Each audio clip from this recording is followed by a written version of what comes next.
What does any of this have to do with the study of literature, right? The first step to answering this question is to ask, how might structural linguistics be useful for studying other systems of signs?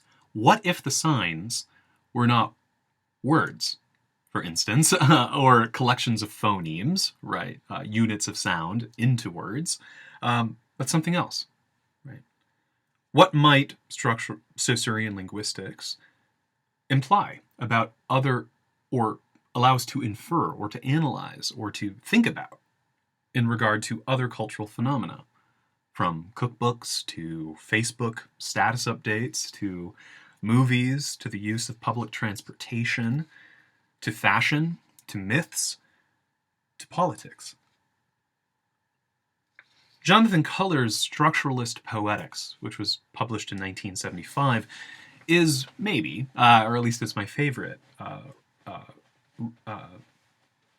I think it's the most rigorous response to these questions. Okay.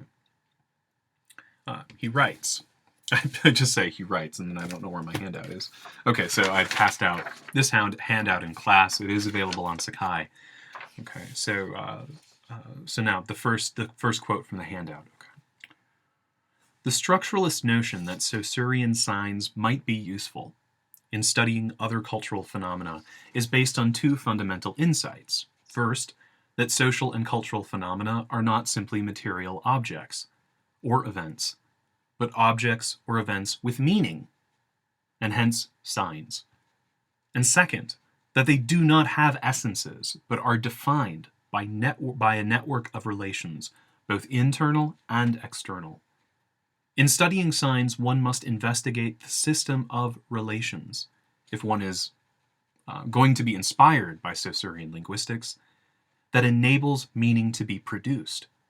And reciprocally, one can only determine what are the pertinent relations among them by considering them as signs. Okay. What does this mean? Precisely, that the structuralist point of view enables us to back away from questions of how things appear to us, or how things are, or how they should be, in order to analyze what we're looking at, right, or what we're experiencing as a construction, right? Just like a word, just like what Saussure calls a sound image, is a bunch of phonemes sort of composed together into what we think of as the sound cat, right? Whatever we're looking at, right? A game of tennis, a garage, an arch, or a skyscraper, or again, a game of chess. Right? So Saussurian linguistics gives us a framework in which to look at it as something that was constructed, okay? As something that has been made to mean something that fits within a larger system of meanings, and that gets that meaning not by way of natural law, but through its arbitrary difference from other things. Take a look at Parker again. So bottom of page 50. Right. So this is his. This can be a tricky paragraph because he slips in this concept of discourse that I might hold off for a little while. But I think he handles it pretty swiftly here and in a rather erudite way. So maybe it won't be a stumbling block. But anyway, bottom page 50, he writes, people who do not get structuralism sometimes suppose that the structuralist notion that the human mind produces the world we see means that for structuralism there is no reality. On the contrary, the structuralist idea that reality is linguistic and structured, or in other words, the structuralist idea that the world as we perceive it is a system of meanings, right, that has been constructed and structured, right, that the structuralist idea is that, right, not that there is no reality, but that we construct our reality. so that there is no reality independent of language, or independent of meaning, or independent of discourse that we use to construct it. Here, language, or discourse, refers not only to words and grammars, but also more broadly to all structures of perception, which, to a structuralist, we represent through words and grammars, through systems of representation. For structuralists, everything is discursive, everything is constructed.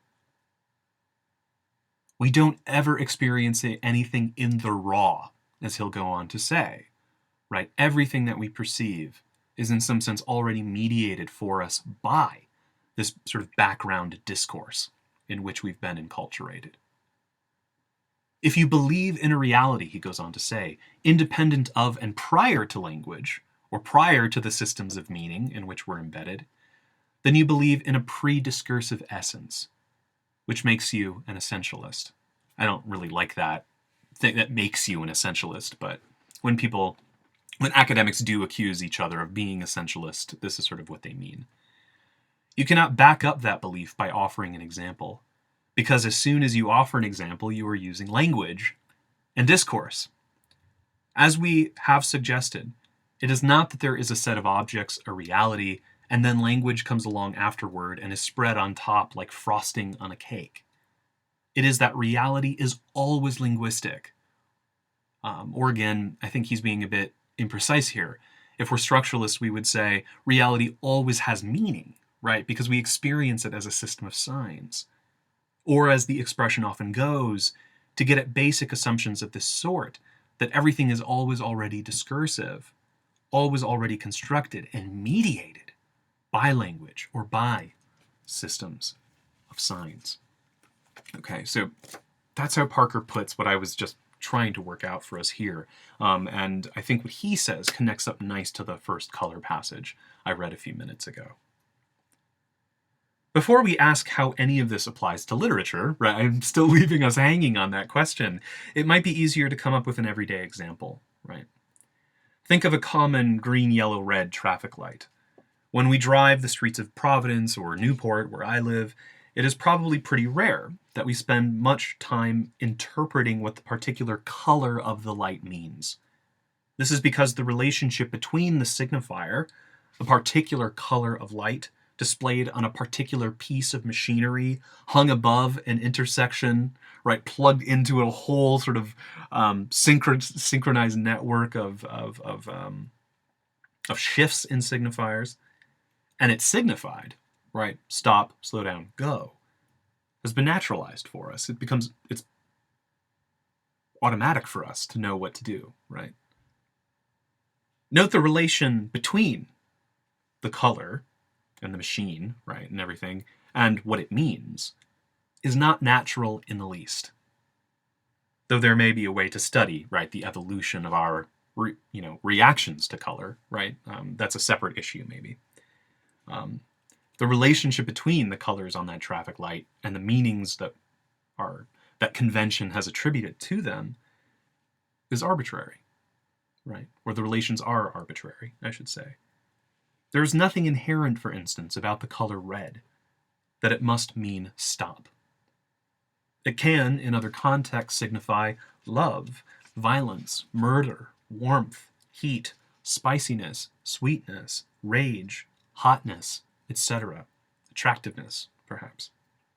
It is only within the system of traffic codes and conventions, the structure, the system of differences, that determines our perceptions, practices, and beliefs about how one drives, that red seems to have become a natural sign for stop. Again, by reading the traffic signal as structuralists, we can bring the principles of arbitrariness and difference to bear on it, locating it within a larger system, which we can then go on to map and articulate. We could do the same thing with wedding ceremonies, right? Read wedding ceremonies as systems of signs, right? Religious rites, fashion advertisements, sitcoms, Monster of the Week television dramas, Crime of the Week serials, Michael Bay movies, or even bathroom etiquette. Think of the recent fuss by journalists at the Winter Games, right? Who are so shocked that there's a basket in which you're supposed to throw your toilet paper and you don't flush it down the toilet. Oh my goodness, how crazy is that, right? And again, that's a structuralist would say that that's evidence of how naturalized the idea is that we should be flushing our toilet paper, right? When really there's really no natural or essential reason why one would need to. Right? And of course, we could do the same thing with literature. This is the point, right? We can bring the structuralist point of view to bear on a particular work of literature, in which case our reading might not really look all that different from that of a new critic, since we would be looking for the way in which the work of literature structures, or we would be looking for the way in which our conventions about reading works of literature structure our perceptions of that work's content, or how it, on its own, may be developing its own unique language. Or, and this is a much more typical approach to the structuralist study of literature, one backs up from a concern, from an individual work of literature, and asks larger, more general, theoretically robust questions about the structure that shapes and determines our perceptions of something, as literature in the first place. Do you see the difference from new criticism? New criticism presumes that there is an essence to literature. There is a meaning inherent in the poem itself. The language of poetry for Brooks is fundamentally the language of paradox.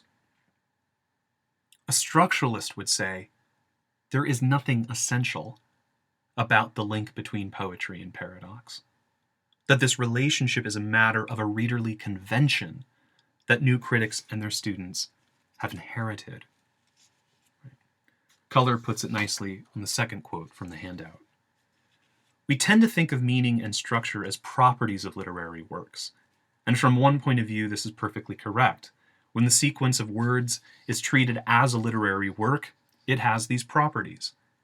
But that qualification suggests the relevance and importance of the linguistic analogy. The work has structure and meaning because it is read in a particular way. Because these potential properties, latent in the object itself, are actualized by the theory of discourse applied in the act of reading. Anyone lacking this discourse would, for example, be quite baffled if presented with a poem. His knowledge of the language, in which the poem was written, would enable him to understand phrases and sentences, but he would not know quite literally what to make of this strange concatenation of phrases.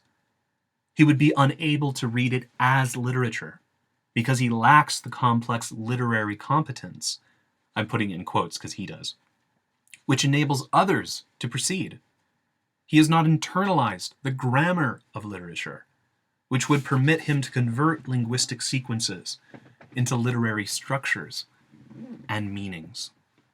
This is a much different point of view than that of Cleanth Brooks. What do we learn from Culler here? Namely, that readers and their cultures have a great deal of power in shaping the texts they read. Culler might respond to Brooks's thesis about the language of poetry being a language of paradox, that is, the harmonization of contradictory ideas or meanings or attitudes, by saying, but if you look for unity in poetry, but you only look for unity in poetry because that's what we have come to expect in poetry. Even if we do not immediately understand a poem, we are told to go about looking for some sort of metaphorical coherence or unity. This pre-shapes how we approach a poem. In fact, I could demonstrate a poetic approach to any number of texts, written or spoken or filmed or lived. An influential literary critic named Stanley Fish, who's not altogether very popular these days, maybe, or at least the last time I checked, he wasn't that popular. Nevertheless, in an essay, I'm trying to remember the exact name of the article, but I can't remember it. But anyway, it's one in which he develops his concept, a concept that he calls interpretive communities, right? Which is something akin to what I'm saying, to what I'm speculating concerning what Culler might say to Cleanth Brooks. And Stanley Fish, I'm not going to talk about interpretive communities, but he begins the essay with an anecdote about how he was teaching a course, I think in linguistics, or there was a course in linguistics that was right before his class in metaphysical poetry or something. And between classes, he noticed that there was a list of names on the board, right? Which were presumably a list of homework assignments for students, right? Last names that were probably attributed to readings that the students in the previous class would have to do. And instead of erasing those names on the board, Fish decided to do something of an experiment and tell his students in his literature class that this list of names was a poem.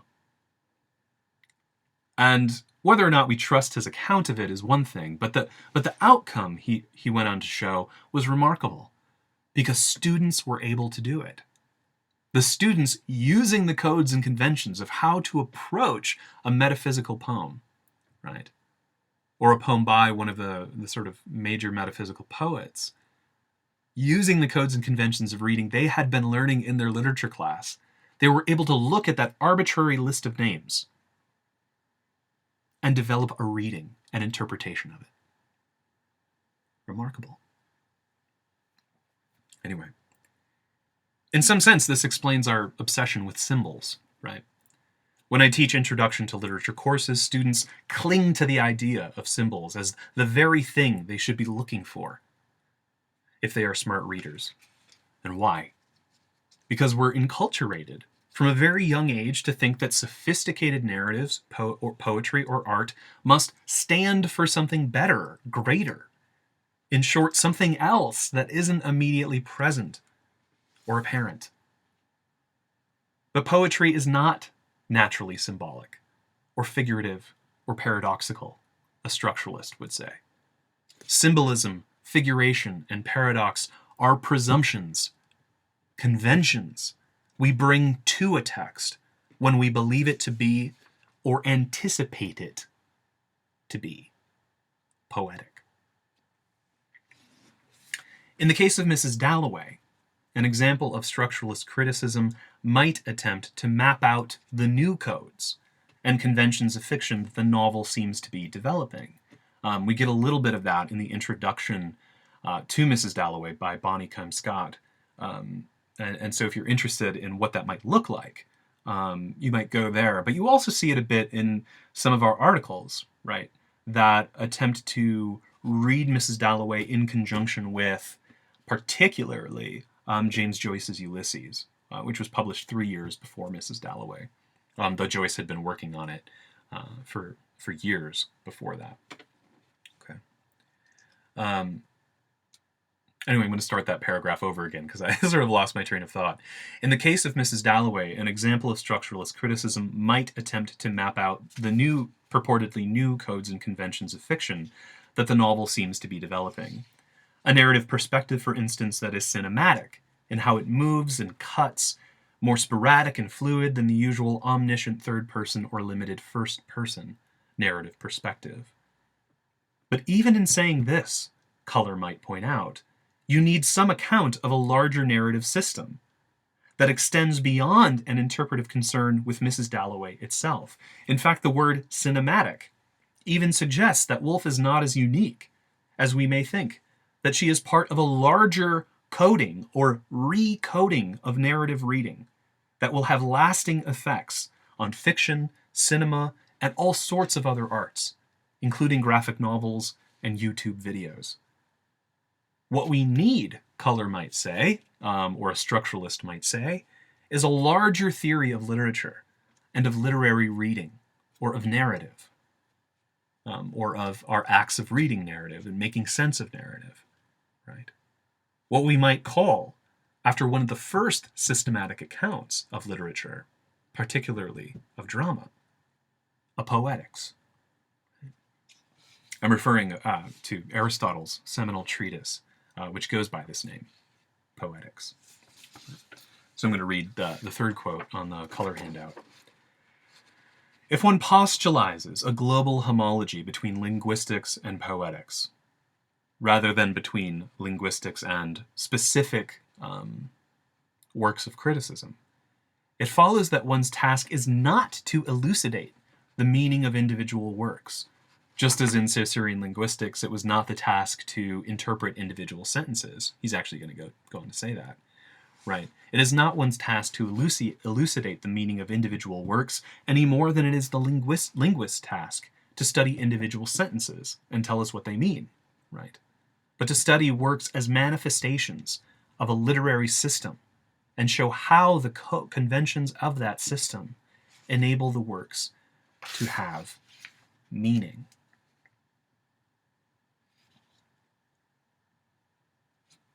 Sorry, I think I lost my... Yeah. So we haven't lost our Saussurian thread, right? We've seen the way that Saussure's principles of arbitrariness and difference enable a point of view that looks at objects in the world as signs within larger systems of signs, signs which only have meaning insofar as they are different from other neighboring signs. Meanings are not inherent or natural or essential to objects in the world. They are given by conventions to objects as a way to arrange them, live with them, organize life and purpose around them. Likewise with literature.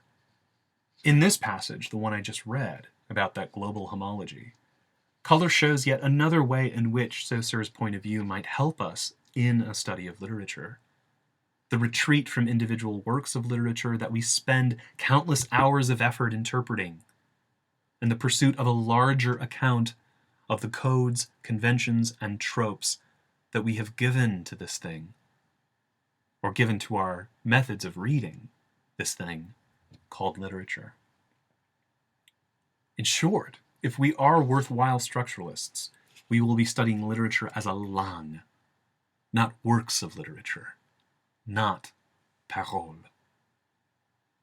This means less an interest in Woolf's innovations, right? If we're going back to our example of Mrs. Dalloway, on the ways in which she remains difficult to read, for instance, than in her continuity with other storytellers, right? The continuity of Mrs. Dalloway with other stories or other plots.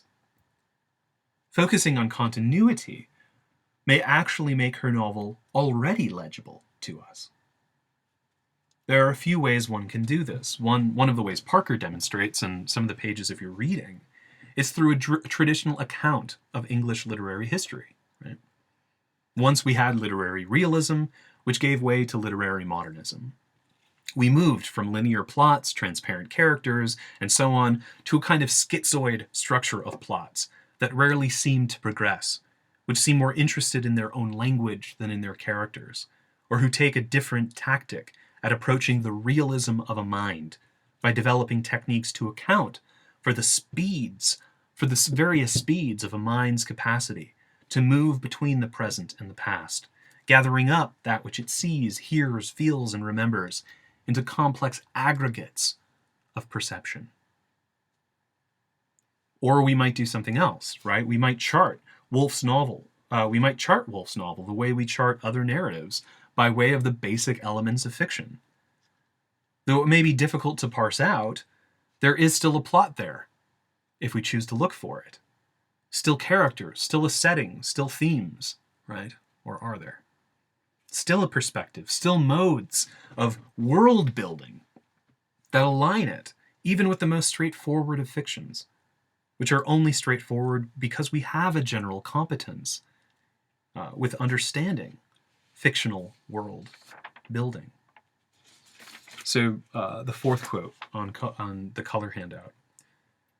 He writes, "The basic convention of which governs the novel, and those novels which set out to violate it, is our expectation that the novel will produce a world, Worlds must be composed in such a way that through the activity of reading there will emerge a model of the social world, models of the individual personality, of the relations between the individual and society, and perhaps most important, of the kind of significance which these aspects of the world bear.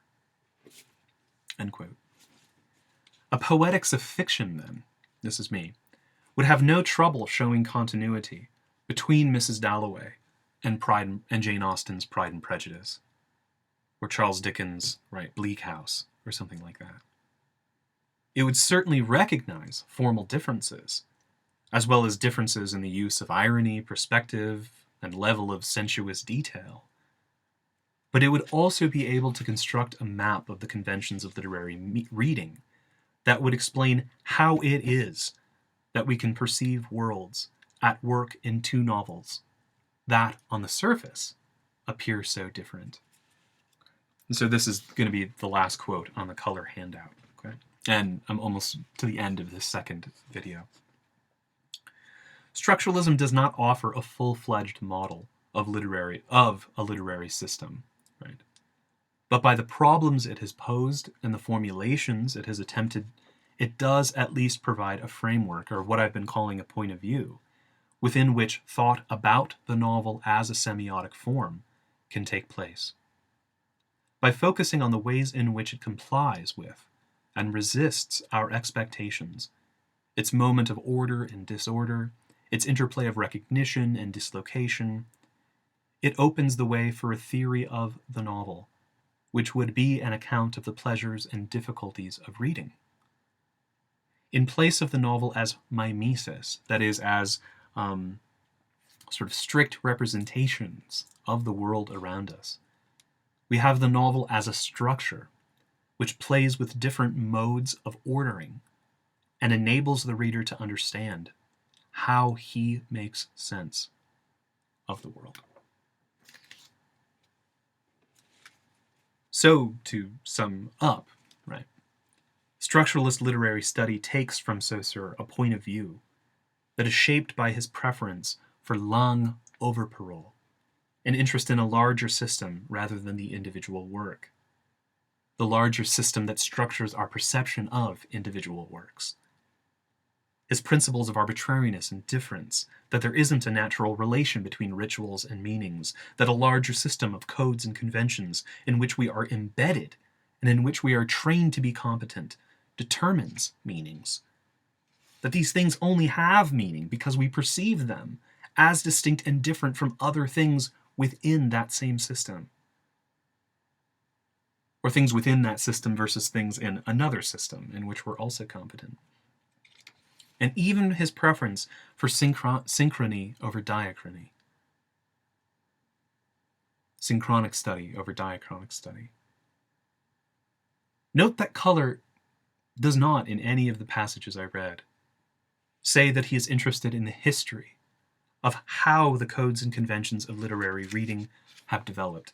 His only interest, at least in the passages I read, is in developing an account of the system as it is now, or as it was in 1975. Or at least a survey of attempts of other theorists to try and do that. There have been all sorts of attempts to construct a poetics of literature. In fact, if you look in here at one of the sections I did not assign to you, the section on narratology from Parker's book, he will take you through a few concepts from one of the most rigorous systematic efforts to formulate an account of how we read narratives. Right? But there are, in the end, all sorts of other ways to try and do it. And for next week, you'll be reading a rather lengthy chapter from one of the most sort of canonical attempts to offer a systematic theory of narrative structure. And this is from Seymour Chapman's book, Story and Discourse, Narrative Structure in Fiction and Film. Its treatment of Mrs. Dalloway late in the chapter will be pretty illustrative for you of the difference between new critical interpretation of a specific work and a structuralist approach to the systems of codes and conventions that allow Mrs. Dalloway to mean anything to us at all. So in the next video, I want to turn, and I hope it'll be a shorter video in which I just kind of cover quickly the 3 articles I had you read, well, 2 articles in one book chapter I had you read about Mrs. Dalloway, and think about the ways in which we might situate them in this movement between new criticism and structuralism. Okay?